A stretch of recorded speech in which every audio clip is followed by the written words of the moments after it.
आ जाओ। Good afternoon, welcome to biology class. आप सभी का बायोलॉजी की क्लास में बहुत बहुत स्वागत है। भाई आइए। विपिल कुमार, प्रवीण, प्रिंस पटेल। वॉइस नहीं आ रही है? वॉइस नहीं आ रही है बच्चों? बच्चों जल्दी बताना, वॉइस नहीं आ रही है। ऐसा हो नहीं सकता है। अरे क्यों मजे ले रहे हो यार, सब आ रही है वॉइस। हाँ जी, गुड आफ्टरनून।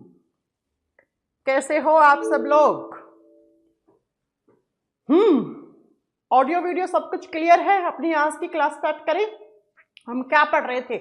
हमने कल ह्यूमन ब्लड, मानव का रक्त शुरू किया था। कल की क्लास में हमने पढ़ा था ब्लड क्या होता है, किस सिस्टम का हिस्सा है, ब्लड जो है कैसा टिश्यू है, ब्लड कितना होना चाहिए, ब्लड के पीएच का मान क्या होना चाहिए, खून का कलर कैसा है। ये सारी बातें हमने कल पढ़ी थी, है ना। अब आज हमें क्या पढ़ना है? आज हमें पढ़ना है कि ह्यूमन ब्लड जो होता है उसका कंपोजिशन क्या है बच्चा, क्या होता है खून में। आप सब जानते हैं हम खून के बिना जिंदा नहीं रह सकते, है ना। अगर मैं आपका सारा खून निकाल लूं तो आप कुछ ही सेकंड में मर जाओगे। इसीलिए तो भैया जब डॉक्टर खून की कमी होती है तो डॉक्टर क्या बोलता है, या तो खून चढ़वा लो, या भाई आयरन वायरन की दवाई खाओ, या आयरन के इंजेक्शन लगवाओ, है ना।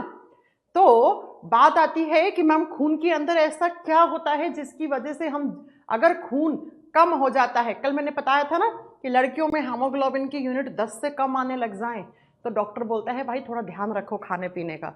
और लड़कों के अंदर अगर हीमोग्लोबिन की यूनिट 12-11 आने लग जाए तो डॉक्टर बोलता है भाई थोड़ा ध्यान रखो अपना, है ना।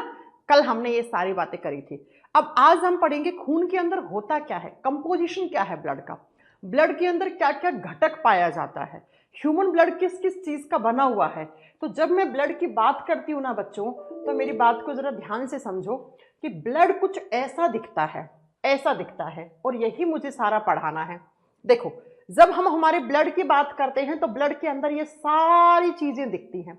ये दिख रही होंगी ना, लाल कलर की ज्यादा दिख रही होंगी। ये क्या है, ये क्या है, ये क्या है, ये सारा हमें आज पढ़ना है। तो लिखेंगे कंपोजिशन ऑफ ब्लड, खून के अंदर क्या क्या होता है, रक्त के अंदर क्या क्या होता है ना। तो ब्लड के अंदर दो चीजें होती हैं। एक होता है बच्चों ब्लड का लिक्विड पार्ट। लिक्विड पार्ट का मतलब होता है तरल वाला हिस्सा। आप जानते हैं कि हमारा खून जो है वो लिक्विड स्टेट में होता है, यानी कि इसमें तरल हिस्सा है, तरल भाग है। और ब्लड का जो लिक्विड पार्ट होता है उसको नाम हम प्लाज्मा देते हैं बच्चों। प्लाज्मा कैसा हिस्सा होता है खून का? खून का लिक्विड पार्ट होता है, तरल हिस्सा होता है। दूसरी तरफ ब्लड का जो सॉलिड वाला पार्ट होता है, ठोस हिस्सा होता है, जिसको हम सेल्स के नाम से या कार्पसल्स के नाम से जानते हैं, जिसको हम बोलेंगे खून का ठोस हिस्सा या ठोस भाग। और याद रखिएगा ब्लड के सॉलिड वाले पार्ट को हम ब्लड की सेल्स के नाम से जानते हैं। खून कल हमने पढ़ा था टिश्यू होता है, और टिश्यू कब बनता है मैम? जब बहुत सारी सेल्स आपस में जुड़ती हैं तो टिश्यू बनता है ना, उत्तक बनता है। तो ब्लड का जो सॉलिड वाला पार्ट होता है उसको हम ब्लड सेल्स या ब्लड कार्पसल्स, कणिकाएं के नाम से जानते हैं। और जब बात ये आती है कि मैम ब्लड में जो लिक्विड पार्ट है उसको हमने प्लाज्मा कह दिया। प्लाज्मा होता है खून में 55% में। हमारे खून में 100% में से 55% में लिक्विड पार्ट पाया जाता है। बाकी के 45% में ब्लड की सेल्स पाई जाती हैं बच्चों, है ना। और ब्लड की सेल्स कितने टाइप की होती है? 3 टाइप की होती है। कौन कौन सी? नंबर 1 पे आती है रेड ब्लड सेल्स, आरबीसी, लाल रक्त कोशिका या लाल रक्त कणिका। दूसरी जो होती है बच्चों उनको बोलते हैं डब्ल्यूबीसी, व्हाइट ब्लड सेल्स या सफेद रक्त कोशिका। और तीसरी जो आती हैं उनको हम ब्लड प्लेटलेट्स, या कुछ बुक्स में आपको सिर्फ प्लेटलेट्स लिखा हुआ मिलेगा तो भी ठीक है, इनको हिंदी में बोलते हैं हम रक्त बिंबाणु। शायद आपने सुना होगा किसी इंसान को डेंगू होता है तो उसकी प्लेटलेट्स की संख्या गिरने लग जाती है ना। क्यों गिरती हैं, कितनी होती हैं, सारी बातें हम आगे की क्लास में करेंगे, राइट। तो बच्चों मैंने कहा हमारे ब्लड में 55% में क्या है? ब्लड का लिक्विड पार्ट है, तरल हिस्सा है, जिसको हम प्लाज्मा नाम देते हैं। तो एग्जाम में अक्सर क्वेश्चन आता है कि खून के तरल हिस्से का नाम क्या है? प्लाज्मा। कितने परसेंट में? 55% में। बाकी के 45% में क्या होती है? ब्लड की सेल्स। और ब्लड की सेल्स कितने प्रकार की? 3 प्रकार की। अब मैं आपको एक बात और बताऊं, सुनो, ब्लड सेल्स में जो आरबीसी होती है वो सबसे ज्यादा होती है, ये 99% होती है इन तीनों सेल्स में, और बाकी का 1% जो सेल्स होती हैं वो डब्ल्यूबीसी और प्लेटलेट्स मिलके बनाते हैं। इसका मतलब हमें एक बात तो क्लियर हो गई, क्या रेड ब्लड सेल्स, लाल रक्त कणिकाएं सबसे ज्यादा होती हैं इन तीनों में। क्योंकि आरबीसी रेड कलर की हैं, इसीलिए हमारा खून भी क्या है, लाल रंग का है। अब आप कहोगे मैम कल तो आपने पढ़ाया था खून का लाल रंग हीमोग्लोबिन की वजह से होता है। अरे भैया सुनिए, आरबीसी के पास हीमोग्लोबिन है, इसीलिए आरबीसी रेड कलर की है। इन दोनों के पास, बेचारियों के पास हीमोग्लोबिन नहीं है, इसलिए लाल कलर की नहीं है। तो आरबीसी के पास क्या है, आप बताओगे? आरबीसी के पास बच्चा हीमोग्लोबिन होता है। और कल मैंने बहुत अच्छे से पढ़ाया था हीमोग्लोबिन में क्या होता है जो लाल रंग देता है, बार बार नहीं पढ़ाऊंगी मैं। तो इस स्लाइड से क्या क्वेश्चन बने, सुनो जरा। ब्लड में 55% में उसका तरल हिस्सा, तरल भाग प्लाज्मा पाया जाता है। 45% में ब्लड में 3 प्रकार की कोशिकाएं, 3 प्रकार की सेल्स होती हैं, red blood cells, white blood cells, blood platelets. लाल रक्त कोशिका, सफेद रक्त कोशिका और रक्त बिंबाणु कोशिका, इन तीनों में सबसे ज्यादा आरबीसी होती है 99% में। और आरबीसी के पास हीमोग्लोबिन है, तो आरबीसी किस कलर का हो गया, रेड कलर का। तो आपसे पूछ ले कौन सी ब्लड सेल्स के पास हीमोग्लोबिन नहीं है, तो आप क्या बताओगे बेटा? आप बताओगे कि डब्ल्यूबीसी और ब्लड प्लेटलेट्स के पास क्या नहीं है, हीमोग्लोबिन नहीं है। एक बच्चा कह रहे हैं मैम मेरी ब्लड रिपोर्ट में डब्ल्यूबीसी ज्यादा बढ़ी हुई आई है। जब भी डब्ल्यूबीसी बढ़ती है इसका मतलब या तो आप बीमार हो या आप बीमारी से जस्ट रिकवर हुए हो। आगे सारी बातें बताओ, ठीक है? हाँ जी मैम। चलो, तो अब हमें कैसे पढ़ना है? नंबर 1 पे हम प्लाज्मा पढ़ेंगे, नंबर 2 पे हम आरबीसी पढ़ेंगे, नंबर 3 पे हम डब्ल्यूबीसी पढ़ेंगे और नंबर 4 पे हम ब्लड प्लेटलेट्स पढ़ेंगे। तब जाकर मानना ये चैप्टर आपका ब्लड वाला कंपोजिशन वाला पार्ट खत्म हो गया। तो एक एक करके लिखे, यस मैम। चलिए देखो, अगर आपने मेरे से ये चैप्टर अच्छे से पढ़ लिया ना, मैं आपको दावे के साथ कह सकती हूं इस चैप्टर से अगर क्वेश्चन आया ना, तुम लोग करके आओगे। बस इतनी सी बात है, अच्छे से सुन लो, अच्छे से नोट्स बना लो, एक बार रिवाइज कर देना बस एग्जाम से पहले, खत्म ह्यूमन ब्लड, ठीक है? और ये ऐसा चैप्टर हमेशा है जिससे क्वेश्चन आता ही आता है बेटा।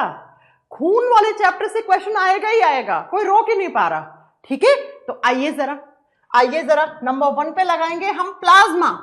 1 नंबर पे पढ़ेंगे हम प्लाज्मा। आज मैं प्लाज्मा से बनने वाले सारे डाउट आपके खत्म करूंगी, है ना? आपने कोरोना के समय सुना होगा कि लोग अपने स्टेटस पे लगा रहे थे नीड ए प्लाज्मा डोनर, और हमारे भारत देश का पहला प्लाज्मा डोनेशन का जो बैंक बनाया गया था वो दिल्ली में बनाया गया था, ये भी आपको पता होगा, है ना? तो ये सारी बातें करेंगे हम। सुनिए, प्लाज्मा क्या होता है? सबसे पहला पॉइंट मैम, प्लाज्मा जो है वो ब्लड का लिक्विड वाला हिस्सा होता है। इसी की वजह से हमारा खून तरल अवस्था में पाया जाता है। ये तरल भाग होता है और ये 55% में पाया जाता है, ठीक है? इसी की वजह से हमारा खून लिक्विड स्टेट में होता है। इसका मतलब मैम, अगर हम हमारे खून बाहर निकलता है, फर्श पे गिरता है तो वो बह जाता है। क्यों बह जाता है? क्योंकि वो लिक्विड स्टेट में होता है और उसी लिक्विडिटी को देने के काम प्लाज्मा का होता है। एसएससी सीजीएल का एक पेपर होता है ना, होता होगा, उसमें ये क्वेश्चन पूछा, कितना थका हुआ क्वेश्चन है। थके हुए क्वेश्चन का मतलब 1 नंबर फ्री का। क्या पूछा? क्वेश्चन सुनना ध्यान से। मानव के रक्त का जो लिक्विड माध्यम होता है वो किसकी वजह से होता है? तरल माध्यम किसकी वजह से? तो इसकी वजह से। मैम प्लेटलेट्स क्या होती है? अरे रुक जा बुद्धा, है तुम्हें डब्ल्यूबीसी के बारे में पता लग गया क्या कि प्लेटलेट्स पढ़ रहे हो मेरे से? चलो आओ। तो प्लाज्मा लिक्विड पार्ट होता है, 55% में होता है। और प्लाज्मा कैसे कलर का होता है? येलो कलर का, या आपको बुक्स में लिखा हुआ मिलेगा pale yellow colour. Pale yellow colour का मतलब हल्का पीलापन। प्लाज्मा किस कलर का होता है? हल्के पीले रंग का होता है। अब बच्चों एक बात अपने दिमाग में हमेशा के लिए बैठा लो, हमारे बॉडी में जब भी कोई कलर की बात होती है ना, रंग की बात होती है ना, लाल, नीला, पीला, काला, कैसा भी, उसके पीछे रिस्पॉन्सिबल्स होते हैं पिगमेंट्स। जैसे खून का लाल रंग किस पिगमेंट की वजह से है? हीमोग्लोबिन की वजह से। ऐसे प्लाज्मा के अंदर पीलापन कहां से आया? तो प्लाज्मा में एक पिगमेंट पाया जाता है जिसको हम बिलीरुबिन पिगमेंट कहते हैं। और पता है ये बिलीरुबिन जो है ये प्लाज्मा को कैसा कलर देता है? पीला रंग देता है। तो the yellow colour of plasma is due to bilirubin pigment. NCERT में लिखा हुआ साफ साफ कि हमारे खून में जो प्लाज्मा है उसका पीलापन देने के लिए कौन रिस्पॉन्सिबल है? बिलीरुबिन नाम का पिगमेंट। मैम ये पिगमेंट बनाता कौन है? तो आप सबका प्यारा सा एक ऑर्गन है जिसको हम लीवर या यकृत कहते हैं या जिगर कहते हैं। ये लीवर एक पिगमेंट बनाता है बिलीरुबिन और बना के खून में डालता है और खून में प्लाज्मा जो होता है उसको पीलापन कलर देता है। आपने बीमारी का नाम सुना होगा जॉइंडिस। जॉइंडिस में क्या होता है मैम? पीलिया जिसको हम प्यार से कहते हैं। पीलिया में क्या होता है? नाखून पीले पड़ जाते हैं, आंखें पीली पड़ जाती हैं, स्किन पीली पड़ जाती है। और बोलते हैं ना जॉइंडिस लीवर को खराब करता है, लीवर खराब हो जाता है, यकृत खराब हो जाता है किसी का। तो बच्चों जब किसी इंसान का लीवर खराब होता है तो वो बहुत ज्यादा बिलीरुबिन बना देता है और बिलीरुबिन ज्यादा बनेगा, इसका मतलब खून में बिलीरुबिन ज्यादा हो जाएगा और यही बिलीरुबिन नाखून में आके जम जाएगा, नाखून पीले दिखने लग जाएंगे। आंख का ये व्हाइट वाला पार्ट है ना, इसमें पीलापन आके जम जाएगा। धीरे धीरे उस इंसान की स्किन पीली पड़ जाती है जिसको बोलते हैं पीलिया बिगड़ जाना, है ना। तो एग्जाम में आता है क्वेश्चन कि जॉइंडिस किस पिगमेंट के ज्यादा स्राव की वजह से होता है? तो जॉइंडिस अगर किसी को हो रहा है इसका मतलब इस बॉडी के अंदर क्या बिलीरुबिन पिगमेंट क्या हो गया है बेटा? ज्यादा। मैंने इंक्रीज का सिंबल, इसमें तो जानते हो ना ऊपर एरो लगता है तो बढ़ना, है ना, इंक्रीज होना। तो जब बिलीरुबिन पिगमेंट ज्यादा बनता है तो वो क्या कर देता है? जॉइंडिस पीलिया कर देता है। इसीलिए कहते हैं पीलिया में कौन सा अंग प्रभावित होता है? तो पीलिया में यकृत अंग प्रभावित होता है बच्चा और यही बिलीरुबिन यकृत बनाता है।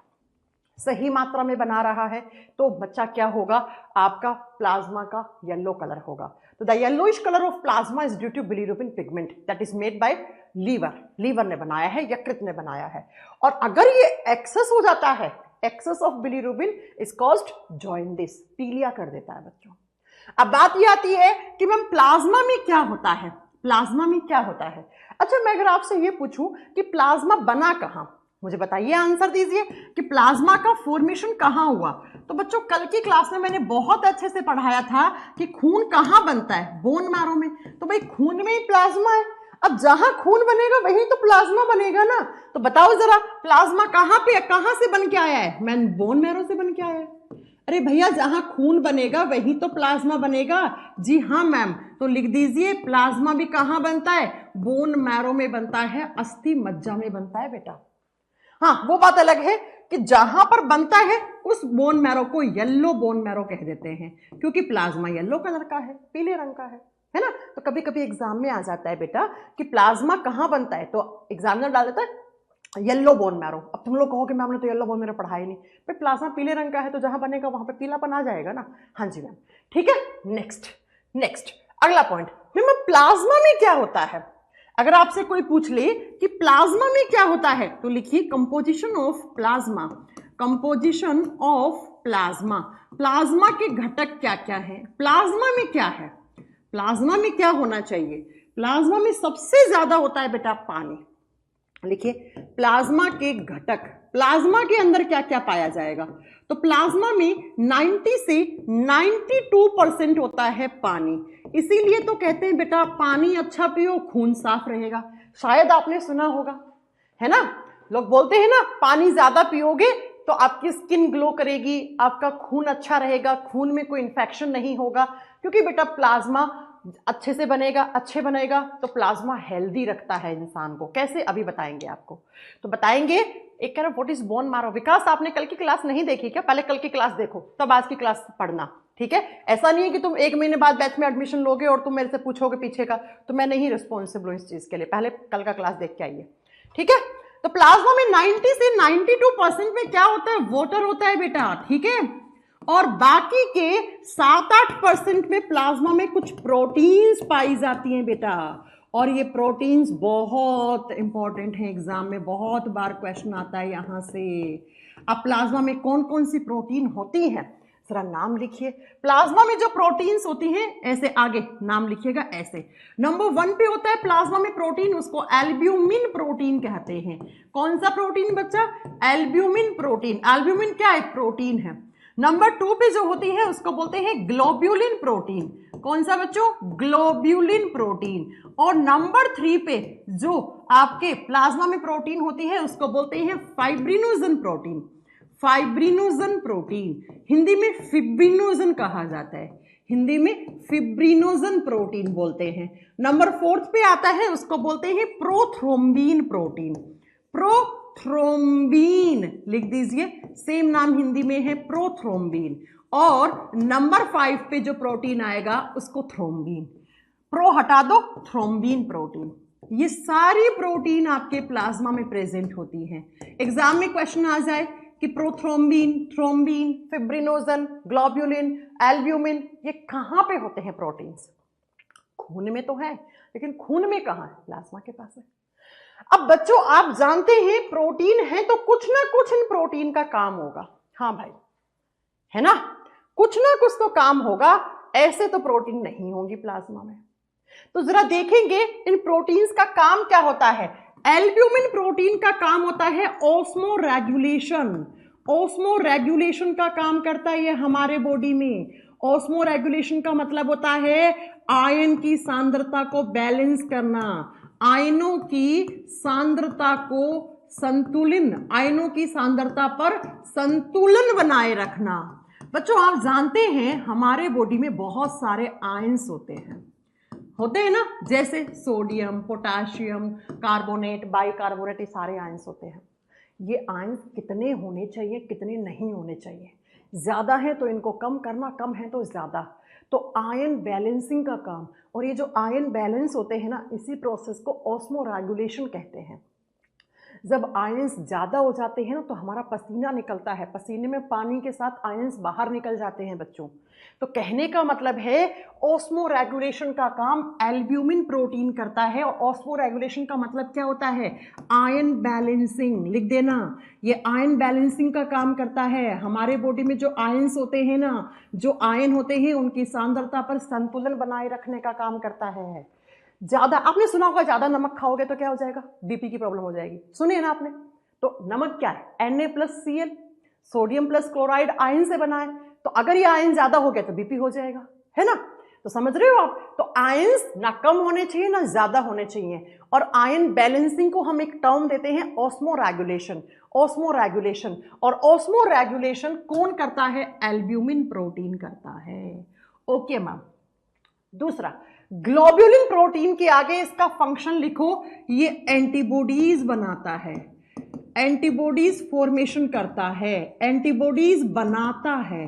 मैम ये एंटीबॉडीज क्या होती हैं? पहले मेरी बात को ध्यान से सुनना। ये एंटीबॉडीज क्या होती हैं?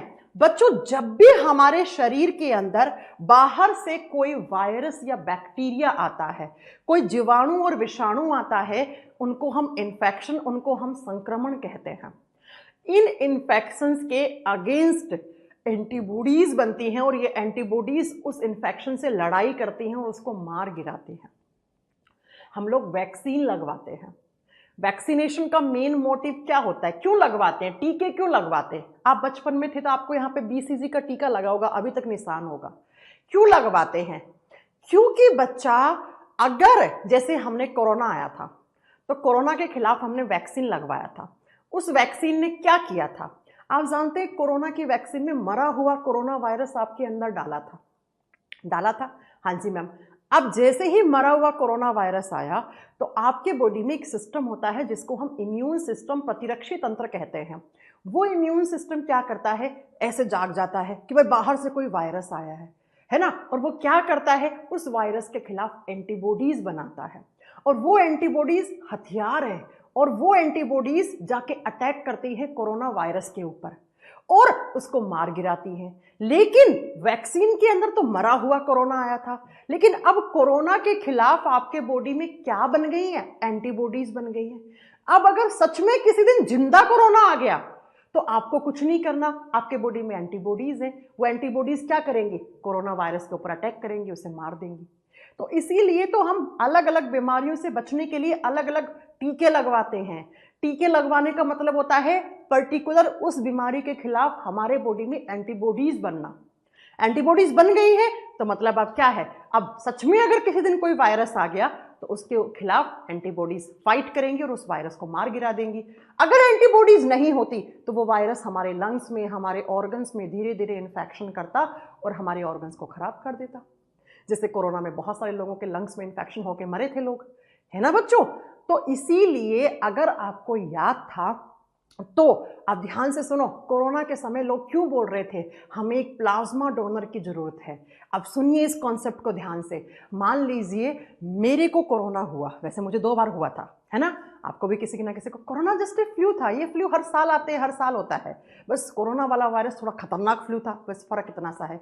तो बच्चों आप ये सोचो कि अगर मान लो मेरे को कोरोना वायरस हो गया, मेरे बॉडी में कोरोना आ गया, मेरा इम्यून सिस्टम अच्छा है इसका मतलब उस कोरोना वायरस के खिलाफ मेरे बॉडी में एंटीबॉडीज बन गई। एंटीबॉडीज बन गई, एंटीबॉडीज किसने बनाई है? एंटीबॉडीज बनाने का काम ग्लोबुलिन प्रोटीन ने किया है। तो मेरे प्लाज्मा में ग्लोबुलिन प्रोटीन है, उसने एंटीबॉडीज बना ली और मेरे एंटीबॉडीज ने उस कोरोना वायरस को मार गिराया, मुझे कुछ नहीं हुआ, मैं सही रह गई। अब मान लो कोई एक बुजुर्ग आदमी है मेरे घर में, उसका इम्यून सिस्टम इतना अच्छा नहीं है और उसके बॉडी में कोरोना वायरस आ गया और अब वो बेचारा धीरे धीरे कोरोना वायरस फैल रहा है। तो अब अगर मैं उसकी जान बचाना चाहती हूं तो मैं क्या करूंगी? मैं अपना प्लाज्मा हॉस्पिटल में जाऊंगी, अपना प्लाज्मा दूंगी, ठीक है, क्योंकि मेरे प्लाज्मा में क्या है? कोरोना वायरस के खिलाफ एंटीबॉडीज हैं, मेरे प्लाज्मा में है। अब प्लाज्मा कैसे दिया गया था या दिया जाता है? खून से, खून निकलता है अपने बॉडी से पूरा, एक मशीन होती है, उसमें प्लाज्मा छन जाता है, खून वापस आ जाएगा। भाई मुझे प्लाज्मा देना है, मेरा ब्लड नहीं देना, खून मेरे बॉडी में वापस आ जाएगा। प्लाज्मा छन के एक थैली में डाल देते हैं डॉक्टर्स, और उसी प्लाज्मा को फिर जो बुजुर्ग आदमी था ना उसमें डाल दिया। अब बुजुर्ग आदमी में एंटीबॉडी चली गई कोरोना के खिलाफ वाली, तो वो बुजुर्ग इंसान भी जिंदा रह जाएगा। इसीलिए कोविड के समय लोग प्लाज्मा डोनर को ढूंढ रहे थे, है ना। और पहला भारत का प्लाज्मा डोनेशन का बैंक भी, प्लाज्मा बैंक बनाया गया, जैसे ब्लड बैंक होते हैं ना वैसे प्लाज्मा बैंक दिल्ली में बनाया गया था, है ना। तो बच्चा प्लाज्मा में ग्लोबुलिन प्रोटीन एंटीबॉडीज बनाता है, ये एंटीबॉडीज वायरस बैक्टीरियाज को मारने का काम करता है, राइट। चलो नेक्स्ट, ये जो 3 प्रोटीन है ना, फाइब्रिनोजन, प्रोथ्रोम्बिन, थ्रोम्बिन, ये पता है क्या काम करती हैं? ये ब्लड क्लॉटिंग में हेल्प करती हैं। ये ब्लड क्लॉटिंग प्रोटीन्स होती हैं बच्चा, और ब्लड क्लॉटिंग का मतलब होता है रक्त का थक्का जमाना। मैम ये रक्त का थक्का जमाना होता क्या है? बच्चों जब आपको चोट लगती है तो थोड़ी देर आपका खून बहता है, ब्लीडिंग होती है, और थोड़ी देर के बाद ब्लीडिंग रुक जाती है। क्यों? क्योंकि ब्लीडिंग को रोकने के लिए हमारे शरीर के अंदर एक केमिकल रिएक्शन होता है, उसी केमिकल रिएक्शन को ब्लड क्लॉटिंग कहते हैं। तो ये सारे प्रोटीन ब्लड क्लॉटिंग में हेल्प कर रहे हैं बच्चा। अगर ब्लड का क्लॉट नहीं बनेगा तो ब्लीडिंग रुकेगा नहीं, खून सारा बाहर निकल जाएगा और इंसान मर सकता है, राइट। तो कहने का मतलब है बच्चों ये ब्लड क्लॉटिंग करवाते हैं, ये क्लॉटिंग वाले प्रोटीन है, रक्त का थक्का जमाने में सहायक होते हैं। ये हमारे बॉडी में आयन बैलेंसिंग का काम करता है, ये एंटीबॉडीज बनाता है। तो सोचिए प्लाज्मा कितने अच्छे अच्छे काम करता है। तो प्लाज्मा की जरूरत हमारे शरीर के अंदर बहुत अच्छे से होती है। तो लिखेंगे अगली स्लाइड पर। अब आप बताएंगे मुझे प्लाज्मा के कोई 4 काम बता दो, फटाक से बताओ। हाँ मैं भी देखूं तुम लोग कैसा पढ़ रहे हो। लिखो फंक्शंस ऑफ प्लाज्मा, क्या काम करता है प्लाज्मा? अरे जल्दी जल्दी बोलो, प्लाज्मा क्या क्या काम करता है? प्लाज्मा के कार्य बताओ बेटा, क्या क्या काम करेगा प्लाज्मा? लिख दूं मैं? पहला काम लिख दूं आयन बैलेंसिंग का, लिख सकती हूं क्या? हाँ मैम लिख दो। प्लाज्मा का पहला काम होता है आयंस बैलेंसिंग। हमारे शरीर के अंदर जो आयंस होते हैं उनकी मात्रा पर संतुलन बनाए रखना। लिखो आयनों की सांद्रता को संतुलित रखना, आयनों की सांद्रता को संतुलन या आयनों की सांद्रता पर संतुलन बनाए रखने का काम करता है। एग्जाम में आता है इनमें से कौन सा एक काम प्लाज्मा करता है, कौन सा नहीं करता है। दूसरा काम लिख दूं मैं क्या? एंटीबॉडीज फॉर्मेशन का काम। जी हाँ, हमारे प्लाज्मा में एंटीबॉडीज होती हैं, ये एंटीबॉडीज बनाने का काम करता है। हिंदी में एंटीबॉडीज को एंटीबॉडीज कहते हैं या हिंदी में प्रतिरक्षी भी कहा जाता है कभी कभी। तो लिख दो प्रतिरक्षी बनाना, एंटीबॉडीज बनाना। एंटीबॉडीज बीमारियों से बचाती हैं, तो प्लाज्मा बीमारियों से बचाने का भी काम कर सकता है। तीसरा काम लिखो ब्लड क्लॉटिंग में हेल्प करता है। Plasma is helpful in blood clotting process. ठीक है, पूरा लिखना, मैं तो शॉर्ट में लिख रही हूं। रक्त का थक्का जमाए रखने में सहायक होता है। थक्का अच्छा, रक्त का थक्का जमाए रखने में सहायक, रक्त का थक्का जमाए या जमाने में सहायक, थक्का जमाने में सहायक होता है बेटा, काम आता है। फोर्थ, कल की क्लास में मैंने बताया था ब्लड के पीएच मान को, पीएच ऑफ ब्लड किसके द्वारा मेंटेन होता है, कल बताया था ना, ब्लड के पीएच को मेंटेन करना, it maintains the pH of blood, लिखो it maintains the pH of blood. कल मैंने पढ़ाई थी ये बात कि हमारे खून के पीएच के मान को बैलेंस करने का काम, तो लिख दो रक्त के पीएच के मान पर संतुलन बनाए रखने का काम। लिखो रक्त के पीएच के मान को, रक्त के पीएच के मान पर संतुलन बनाए रखना, ब्लड के पीएच को मेंटेन रखने का काम करता है। कितना होता है खून का पीएच? हाँ, कमेंट करके बताओ फटाक से बच्चों। क्योंकि ये हमारे बॉडी का आयन बैलेंसिंग का काम करता है, इसका मतलब हमारे बॉडी के टेम्परेचर को भी मेंटेन रखने का काम करता है। तो नेक्स्ट लिखो पांचवा काम, it maintains the temperature of human body. लिखो इट मेंटेन्स द टेम्परेचर, मैंने शॉर्ट में लिखा है TMPR, ठीक है, आप पूरा लिख लेना, ऑफ ह्यूमन बॉडी, मनुष्य के शरीर के तापमान पर संतुलन बनाए रखने का। आप जानते हैं हमारे बॉडी का इंटरनल बॉडी टेम्परेचर अप्रोक्स 37 या 37.5 डिग्री होता है ना, इतना ही होता है ना। तो इसको बैलेंस करने का काम किडनी और प्लाज्मा करते हैं। तो लिखिए हमारे शरीर के तापमान पर संतुलन बनाए रखना, तापमान पर संतुलन बनाए रखना, ये सारे काम बच्चा प्लाज्मा के हैं। तो ये बताओ अगर इनमें से कोई भी एक काम आ गया तो ये सारे काम प्लाज्मा कर सकता है। तो अगर मैं आपके खून में से प्लाज्मा निकाल लूँ ना तो आप जिंदा नहीं रहोगे। क्यों? बॉडी का बैलेंस बिगड़ जाएगा, आयन बैलेंसिंग बिगड़ जाएगा, बीपी की बीमारियां हो जाएंगी, इन्फेक्शन बढ़ जाएगा, बीमारियां ज्यादा हो जाएंगी, चोट लगी तो ब्लड का क्लॉट नहीं बनेगा, बॉडी का टेम्परेचर ऊपर नीचे चला जाएगा और खून का पानी बनना या खून खराब होना शुरू हो जाएगा। तो बताओ जरा क्या हमारे बॉडी में प्लाज्मा जरूरी है? जी हाँ मैम, जी हाँ, है ना मैम। जो नोट्स दिए हैं उसी से पढ़ाया करो। और किससे पढ़ा रही हूँ? मेरे नोट्स हैं तो उसी से पढ़ाऊंगी ना, है? किससे काम करते हो? मैंने नोट्स किसी और टीचर के दिए हैं क्या? है एक एक लाइन नोट्स में लिखी हुई है, मैं नोट्स दिए हैं उससे पढ़ाया करो। और किससे पढ़ा रही हूँ भाई? नोट्स किसी और मास्टर के थोड़ी ना छाप दिए मैंने, मेरे ही नोट्स हैं वो, है ना। चलो आगे बात समझ में? जी हाँ मैम, समझ में आ गई। चलिए अब नोट डालकर, मैंने आपको बताया था मेरी क्लास में नोट का मतलब क्या होता है। हाँ, नोट का मतलब मोस्ट इंपॉर्टेंट कॉन्सेप्ट। सुनिए, नोट डालकर मैं 3 पॉइंट पढ़ाऊंगी आपको, फर्स्ट, सेकंड, थर्ड। पहला पॉइंट, आपने सुना था ना कि हमारे भारत देश में कोरोना के खिलाफ वैक्सीन बनाया था, उसको सीरम इंस्टीट्यूट ऑफ पुणे ने बनाया था। What is serum? सीरम क्या होता है? सीरम क्या होता है? सुनो, जब, बहुत ध्यान से सुनना, मैं कुछ चीजें पढ़ा रही हूं आपको। देखो, ब्लड में से क्या हटा दो? प्लाज्मा हटा दो बेटा। मैं आपसे कुछ क्वेश्चन पूछूंगी, प्लीज ध्यान से पढ़ना इस कॉन्सेप्ट को। ब्लड में से ब्लड में से आरबीसी हटा दो, not plasma. Blood minus RBC is equal to plasma. बच्चों अगर आप खून में से आरबीसी, रेड ब्लड सेल्स, लाल रक्त कोशिकाओं को हटा देते हो तो उस बचे हुए पार्ट को प्लाज्मा कहते हैं। अब मैं आपसे 2 क्वेश्चन पूछ रही हूं, मेरे क्वेश्चंस का आंसर इस स्लाइड पे आपको मिलेगा। मुझे ये बताओ, प्लाज्मा के अंदर कौन सी ब्लड सेल्स नहीं होती? प्लाज्मा में आरबीसी नहीं होती है। इसका मतलब मैम प्लाज्मा में आरबीसी नहीं है तो कौन कौन सी हो सकती है? प्लाज्मा में डब्ल्यूबीसी और ब्लड प्लेटलेट्स पाए जाते हैं। हाँ, अगर प्लाज्मा में रेड ब्लड सेल्स होती तो रेड ब्लड सेल्स के पास तो हीमोग्लोबिन था, हीमोग्लोबिन तो लाल रंग देता है, तो बेटा प्लाज्मा लाल रंग का हो जाता। इसका मतलब क्या? इसका मतलब मैम आप ये कहना चाह रही हो कि ब्लड में से आरबीसी हटा दिया तो बचा हुआ पार्ट प्लाज्मा होता है। जी हाँ। अब प्लाज्मा में से एक प्रोटीन निकाल दो बेटा। कौन सा प्रोटीन? Fibrinogen protein. अरे कौन सा प्रोटीन? फाइब्रिनोजन, जिसको हिंदी में क्या बोलते हैं? फिब्रिनोजन बोलते हैं। और मैं आपको एक बात बताऊं, थोड़ी देर पहले पढ़ाया था, फाइब्रिनोजन प्रोटीन ब्लड का क्लोट करवाता है, रक्त का थक्का जमाता है। और सुनिए जरा, सुनिए ध्यान से, ब्लड का क्लोट जमाने वाला मेन प्रोटीन होता है फाइब्रिनोजन।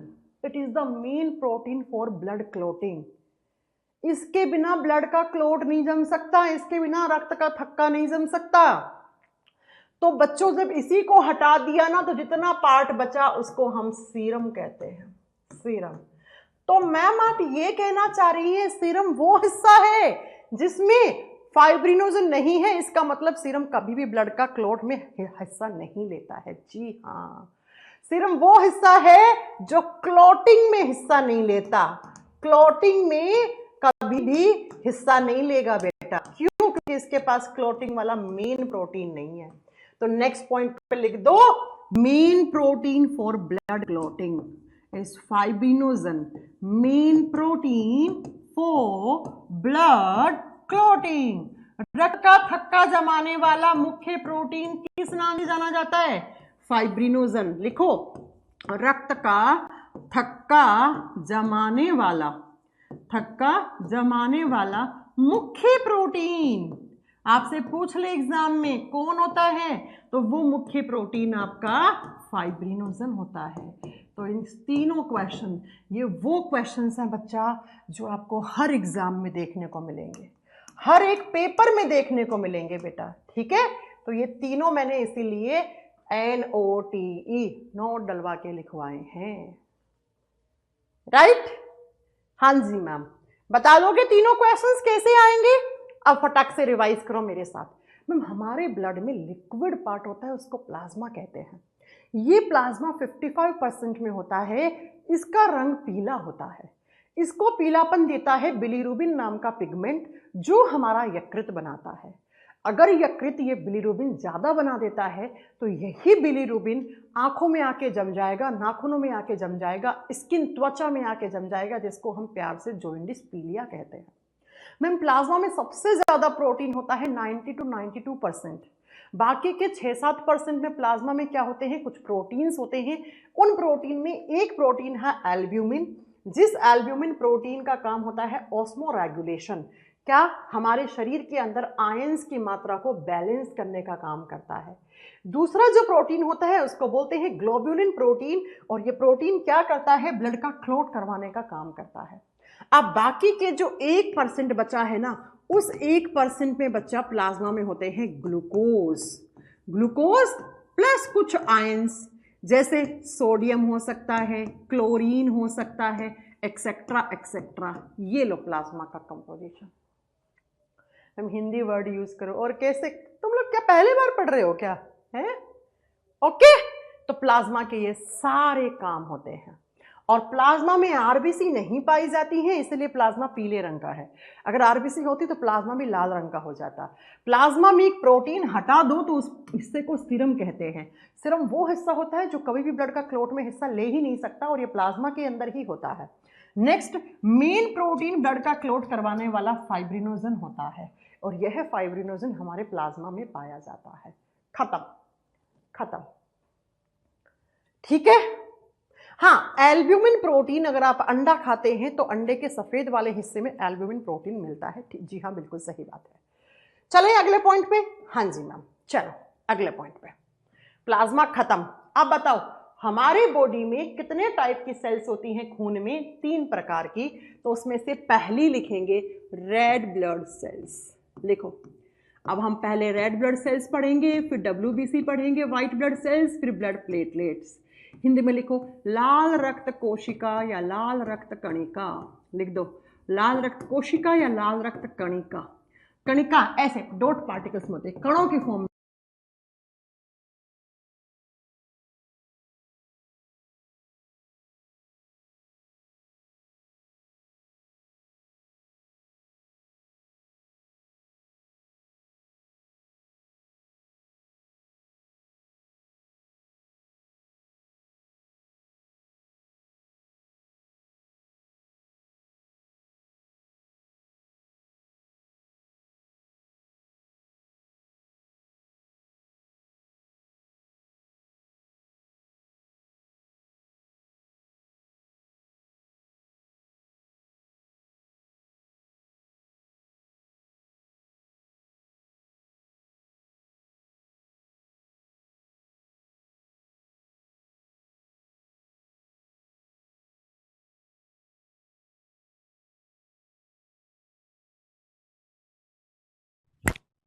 आगे साउंड,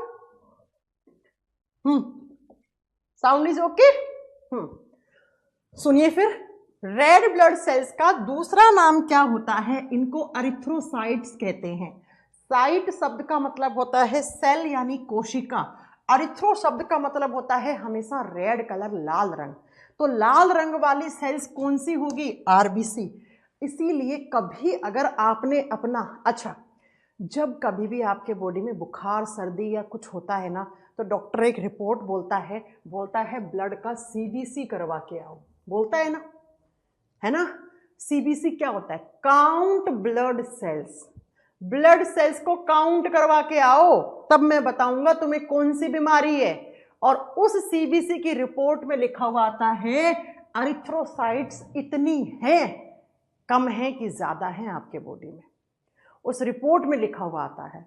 तो आरबीसी का ही दूसरा नाम क्या होता है? अरिथ्रोसाइट्स होता है बच्चों।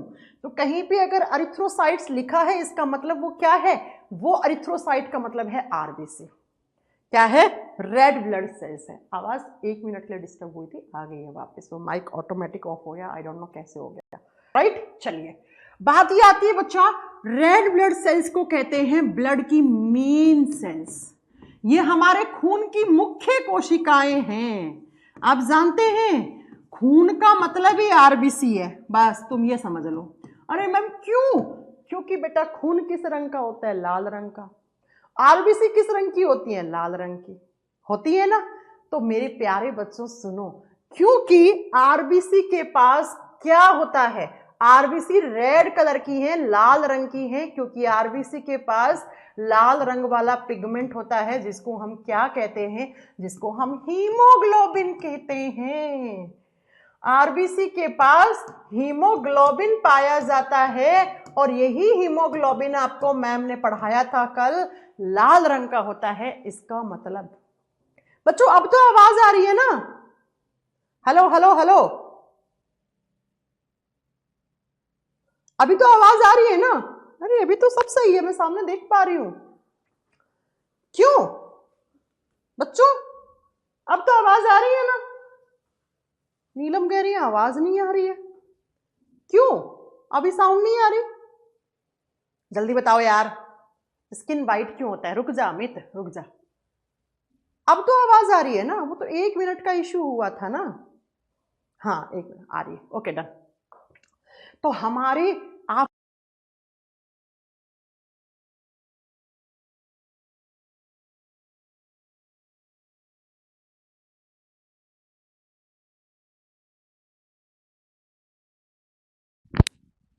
क्या हो रहा है इस माइक को? सब कुछ तो सही है। बैटरी फुल है, ये बार बार बंद क्यों हो रहा है? अपनी मर्जी से, अपनी मर्जी से बंद हो रहा है, कैसे काम चलेगा भाई? हाँ, तो मैंने कहा आपसे पूछ रहे एग्जामिनर कि कौन सी ब्लड सेल्स होती हैं जिनके पास हीमोग्लोबिन होता है? तो वो रेड ब्लड सेल्स होती हैं, इसीलिए वो लाल रंग की होती हैं। और ये हमारे खून में तीनों जो सेल्स है ना, आरबीसी, डब्ल्यूबीसी, प्लेटलेट्स, तीनों में सबसे ज्यादा होती है, इसीलिए 99% में आरबीसी होती है हमारे खून में। कैसी होती है मैम आरबीसी? चलो दिखाती हूं। ये दिख रही है तुम्हें? ये आरबीसी है, देख लो इसमें इतने से खून में कितनी सारी आरबीसी हैं। ठीक है, क्योंकि ये सबसे ज्यादा होती हैं और इनके पास हीमोग्लोबिन होता है, इसीलिए हम इनको ब्लड की मेन सेल्स कहते हैं। ये देखो आरबीसी है, दिख रही है? हाँ मैम दिख रही है। ठीक है, आओ जरा मैम, कितनी होती हैं आरबीसी? होती है मिलियंस में।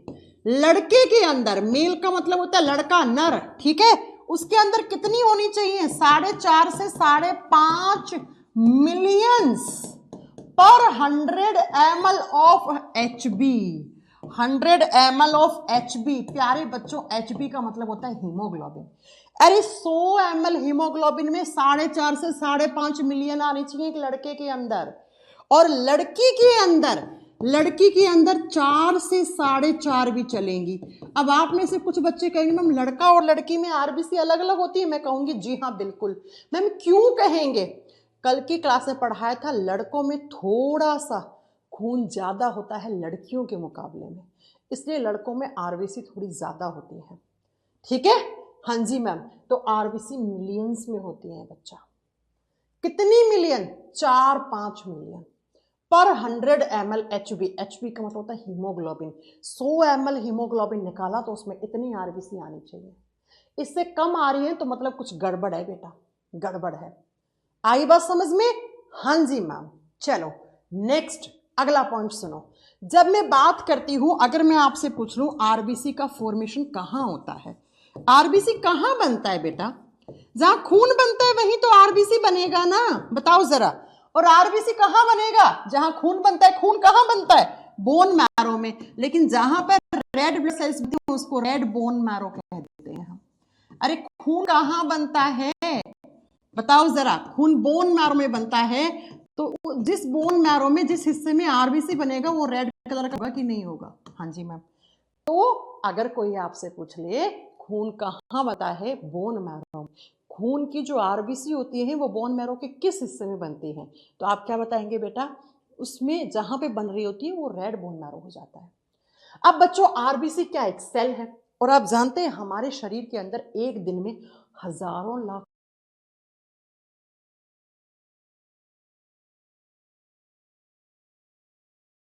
तो ये माइक कितना परेशान क्यों कर रहा है मुझे आज? क्यों परेशान कर रहा है ये माइक? कितना चार्ज भी फुल है, पता नहीं क्या हो गया इसका। तो जो आरबीसी होती है वो बच्चा सेल है, और सेल तो मैम बनती है मरती है, बनती है मरती है। तो सुनो जरा, आरबीसी जो होती है वो कितने दिन तक जिंदा रहती हैं, इनका जीवन काल क्या है, इनका लाइफ स्पैन क्या है, इनका जीवन काल क्या है? आरबीसी का जीवन काल कितने दिनों का होता है मैम? कितने दिन जिंदा रहती है? 60 से 120 दिन। मिनिमम 60 दिन तो जिंदा रहनी चाहिए। तो आरबीसी 60 से 120 दिन तक जिंदा रहती है और अपना काम करती है। अपना काम करती है। क्या काम होता है अभी हम आपको पढ़ाएंगे। उसके बाद क्या होता है? उसके बाद 120 दिन की जैसे ही आरबीसी हो जाती है ना, फिर आरबीसी की डेथ हो जाती है बच्चा। आरबीसी की मृत्यु हो जाती है, मर जाती है बेटा। अब आपको में मरती है? हाँ भाई, सेल्स मरती है वापस जिंदा होती है, मरती है वापस जिंदा होती है। वापस जिंदा होने का मतलब नहीं बनती है ना? तो कहने का मतलब है अब आरबीसी मरने के लिए कहां जाती है? आरबीसी मरने के लिए आपके प्यारा सा एक अंग है जिसको आप यकृत कहते हो, लीवर कहते हो, जो शराब पी पी के इंसान अपना खराब कर लेता है। और दूसरा लिखेंगे प्लस स्प्लीन, जिसको हम कहते हैं प्लीहा। प्लीहा या आम भाषा में इसको तिल्ली कहा जाता है अंग। ये 2 ऑर्गन है, इनके अंदर जाती है और आरबीसी मर जाती है। अब सुनो जरा, लीवर में कम मरती हैं जबकि स्प्लीन में, प्लीहा में बहुत ज्यादा मात्रा में जाकर मर जाती है। इसीलिए लीवर और स्प्लीन को, यकृत और प्लीहा को ग्रेवयार्ड ऑफ आरबीसी कहा जाता है। Graveyard of RBC. बच्चों ग्रेवयार्ड का मतलब होता है कब्रिस्तान, जहां पे मरे हुए लोगों को लेके जाते हैं। ऐसे ही आरबीसी मरने के बाद अपने कब्रिस्तान में पहुंच जाती हैं, जिस कब्रिस्तान को हम यकृत या प्लीहा कहते हैं। अब प्यारे बच्चों ध्यान से समझना मेरी बात को। एक बच्चा कह रहा है प्लाज्मा मरता है क्या? प्लाज्मा क्यों मरेगा? प्लाज्मा सेल है क्या जो मरेगी? तुम लोग ढंग से नहीं पढ़ते, नहीं तुम्हारे ऐसे डाउट आए नहीं बच्चों वाले? अरे भाई अभी तो पढ़ाया, प्लाज्मा लिक्विड पार्ट होता है, आरबीसी सेल होती है, सेल मरती है। ढंग से पढ़ लिया करो तुम लोग, बच्चों वाले डाउट लाते हो फिर। सुनो जरा, आपसे पूछे कि प्लाज्मा जो आरबीसी है वो मरने के लिए कौन कौन से अंगों में जाती है? यकृत और प्लीहा। ज्यादा कहां